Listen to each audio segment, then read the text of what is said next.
Okay, today we're going to look at our second topic, and we're going to look at what happens when we have sets that have things in common, so they're going to be overlapping. So just a quick review, when we looked at the previous lesson, we called disjoint sets that had no overlap. So you can see in the picture here, it's like you can represent it as two circles that don't touch.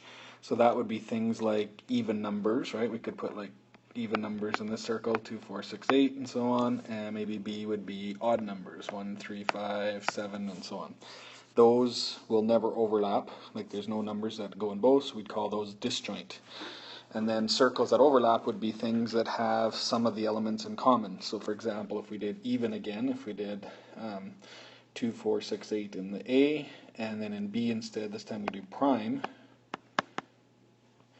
right? Remember, prime number only divides by 1 in itself, so 2 is a prime number, but it's also an even number. So then we'd have to put it in the middle. So like a number like 4 isn't prime, so it would be over here.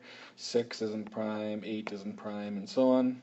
And then prime numbers, the other ones would be 3, 5, 7, and so on there.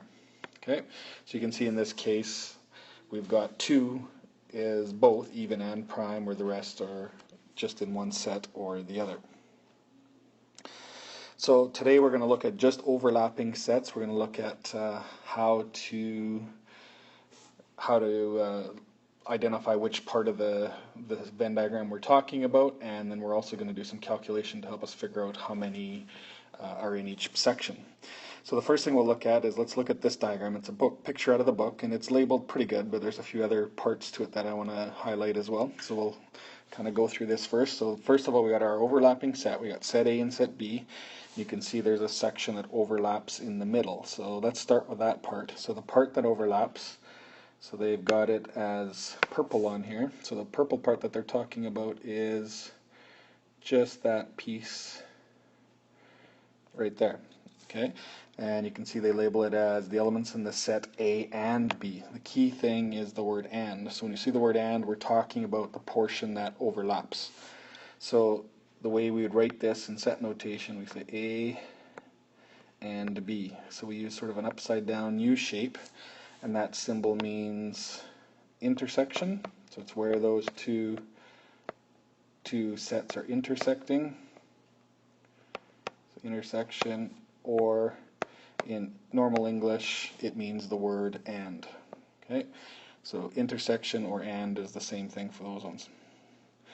The other one that I want to get to before we look at these other ones, it's not shown on here, it would be the word or. So for that one, I'll use green. So or would be when we're talking about an element is in A or B. So for that one, the symbol we use is union. Okay, so that one, the union means when it's in one or the other, or both, it could be. Okay, so it's union or the word or. So in this case on our diagram, the union would be everything that's in A, as well as everything that's in B, so it's A or B, as well as any of the overlaps. So what we're talking about is basically all of the circles. We want everything in either of the two circles. Okay, so those are our two key ones that we're going to do, but let's keep going with this and look at some of the other ones. Let me just erase what we have here so far. We'll just look at the other ones that they've got listed just to help you understand. So the red one here, it says the elements that are in A but not B. So that's everything in circle A that doesn't include B. So that would be, I like to say those are like Pac-Man shapes, so it's all of circle A except for the overlap, right? So we want things in A but not in B. So the way we'd write that one is A/B. Okay, so remember the slash is sort of meaning but not. So everything in A but not B. And then the other one over here is basically the exact same thing. It's saying what's in B but not A. So that one would be the Pac-Man on this side. So all of the blue circle except for the overlap. So that one is B/A.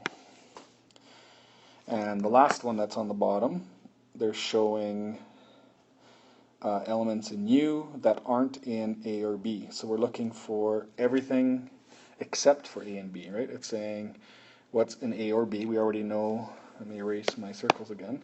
We already know that A or B was the green one that I drew. That was all of the circles, so all of A plus all of B, so it was everything that was shaded. So now what this one is saying is what's in U but not in A or B. So that would be everything except for the circles. So it would be all of the outside part of the circles. Okay, so that one we would write it as A or B, but we don't want A or B, so then we'd be looking at the complement. Remember from yesterday, the complement was everything outside of that, or everything except for. Okay, so that's sort of the key ideas with dealing with this set theory and kind of relating it to the Venn diagrams and where things would be shaded and so on. Let's just kind of summarize a couple of the key ideas. So the first one is the two key ones that you want to remember is if it says the word or. So in this case, A or B.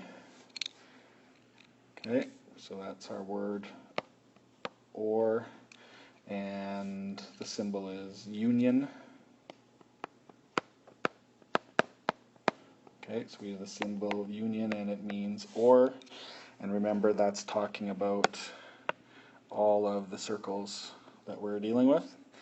Okay, and then the other key one is we have A and B. So in this case we use the intersection where those two things are intersecting, and the key word for that one is and. So it's important to remember the difference between the words and or, and in this case the and is just that piece that overlaps, not the whole circles. Okay, let's try a couple of quick examples and you'll see what kind of questions you're expected to be able to do, and then we throw some numbers in there to help us get the calculations. So the question I have on here is out of the textbook, so we'll just kind of go through it. So it's saying there's 38 kids in the grade 12 class. So first thing you want to do is make sure you kind of have that total number. So in this case 38 is our total universal set. So sometimes it's a good idea to sort of label things as you go. So 38 is the total size of the box. And then it says we have two groups. We have a drama club. So in this case, that's the blue circle, and the band is the red circle. And it's saying use the Venn diagram to help you solve the following questions. Okay, so the first one, you can, just by looking at the diagram, you see we have 11 kids in drama only. So that's just that Pac-Man circle. We have 6 that are in band only, and then we have 8 that do both. So 8 is our and the whole circles would be or. So when you're doing these questions, read them carefully to make sure you get those words, the key words. So question A says, how many students are in both drama and the band? So because they're talking about the word and they kind of help us too when they say both, but the and is the key word, so we're looking for how many do both. So for that one we would say 8. So 8 is in both. Okay. Let's erase that. And letter B now says how many students are in the drama club but not in the band. So drama but not band, so that's where we're talking about just the drama part only. So you'll see it worded like that. How many are in drama but not band? Or sometimes you'll see it as drama only. Those are the kind of the key words. So in this case, I'm just going to write beside that because sometimes that helps to remember that it is as an only. So how many are in drama only? So in this case, our answer would be 11. Okay.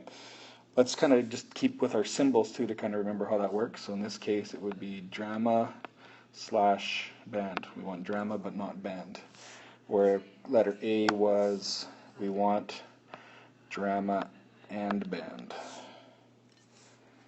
All right. Let's do the letter C. So letter C now says how many students are in the drama club, and then it's asking how many are in the band. Okay, so this one we gotta be a little bit careful. What's the difference between letter B and C? So B was asking how many are in drama but not band. And then the second part, which I didn't do yet, it says how many are in band but not drama. So it's the same thing, but the reverse. So band / drama, that would have been the sixth one. So now letter C is how many are just in the drama club. So what you got to be careful of with this one is now we're talking about all of the drama. We're just worrying about the whole circle. We don't care if there's any overlap or not. We just want to know how many are in drama total. So in this case, we'd have 11 plus 8, which would be 19. So this one's just saying how many are in drama. Okay. For all of these, I should be actually putting it, the better way of writing it would be what are the number of people in drama. Okay, and the ones above it, same thing. We should have number of drama and band, or drama without band, and so on. But we'll get to that a little bit later on. Okay, let's keep going. So that was the number of students in drama. How many are in band? So that'd be the 8 and 6. So band would be, I'll write it on this side. So band would be 8 and 6 is 14. And then letter D, how many students are in least one of the drama or band? Okay, so this one's a little bit more confusing. How many are in at least one? The key thing again, just like question A, we worried about the word and. Here you're seeing the word or. So they're asking how many are in drama or band. So that's where we're talking about the whole thing. We want the 11, the 6, and the 8. So that's the total number of kids that are doing one or the other or both. So that would be, what do we have? 11, 8 is 19, and 6 is 25 for that one. And our notation for that one would be drama or band. Okay, and the last one, letter E, is saying how many students are in neither the drama nor the band. So this is one kind of like that last page. We want to know everybody else that's not involved. So in this case, if we look at the letter D question, we had 25 people that were in the circles. So what this last question now is asking how many people are not in there. So how many are not included or doing any of them. So we're looking for the outside part, and that's where the very first thing we did. We said there was a total of 38. So if there's a total of 38 people, 25 people are doing one or the other or both. That means then we'd have 38 minus 25 is 13. Oh, sorry, I screwed up. No, that's right. 13, yeah. So 13 is our number of students that don't do either. And once again, we could write that as drama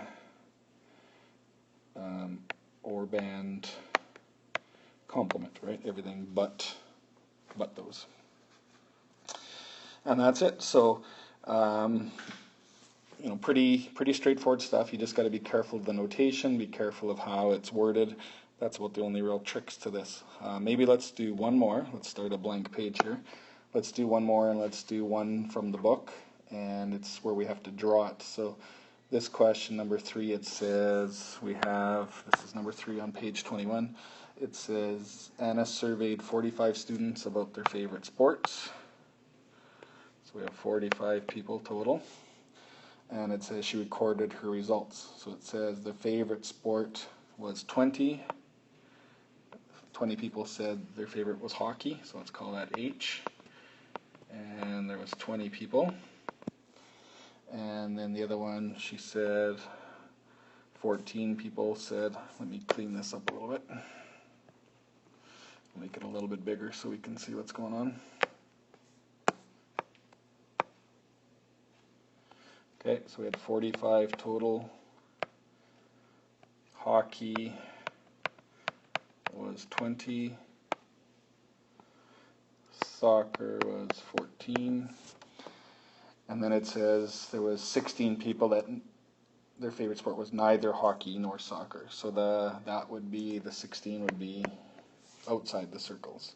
Okay, so what you want to be careful with a question like this is, first of all, sort of figure out all the different sections. So the ones that like hockey are 20, that's the whole circle. Doesn't matter, that's not counting, just hockey, it's either or. And then soccer is the same thing, it's the whole circle. So the first step usually is to try to figure that out. So if we have 20 people plus 14 people, that's 34, plus the 16, that gives us 50. So that means we've got too many people because we're supposed to have only 45 total. So there's a few different ways of doing it. What some people do is they go 25 or 45 minus the 16 minus the 14 minus the 20, and they figure out that difference. And in this case, like I said, when we added all those up, we got 50. So that means there had to be 5 people that was counted in both groups. Okay, does that make sense? So 20 plus 14 plus 16 is 50. 50 minus the 45 is 5. So that means out of the 20 people that liked hockey, 15 liked hockey only, 5 liked both, and then for soccer, 14 minus 5 would be 9, so 9 liked soccer only, and 5 liked both. So if we add up all these circles, 15 plus 5 plus 9 plus the 16, that will add up to our 45 total. And once you do that with the diagram, it's good to sort of have those numbers sort of figured out. Then after that, you can pretty much answer whatever question they give you. So question 3A says, determine how many students like hockey and soccer. So A is number that are in hockey and soccer. And so what we're talking about there is the overlap. How many are in both? So that would be 5. Okay, letter B says how many like only hockey. So just hockey would be the 15, and it also said how many like only soccer. So only soccer would be our 9, and then letter C says draw the Venn diagram, which we already did, and that's it. Okay, so it's a pretty good way to do these calculations. If you try doing them without the diagram, it makes it pretty tough. If you draw the diagram quickly, it's pretty straightforward to figure these out. And that's it for today.